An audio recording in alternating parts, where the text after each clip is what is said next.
Okay, we're not too far away from trying out this back EMF capture circuit. This is not an over unity device, it's just an attempt at a very, very efficient circuit.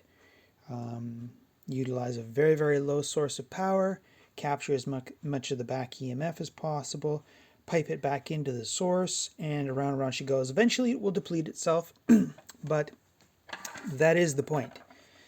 So I'm going to be using these guys here. They're just very thin 28 gauge. The top one is going to be a trigger coil. That's 30 windings. The bottom one is the actual pulse coil. That's only 20 windings. Now these are extremely low, but this is all just for testing. And I just finished rebuilding this guy. I had to drill these guys in a little bit further because they're the exact same height as this wood here. But I wanted to get more depth out of them so I could get them closer to the base. Let's see whether or not we had any luck here on increasing this output. So this is just a piece of screwdriver.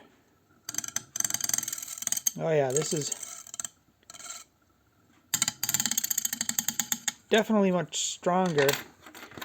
So I'm going to finish building up the circuit and do a little more testing and see what we can do to pump a little juice into it and see how this affects it. Anyway, wish me luck.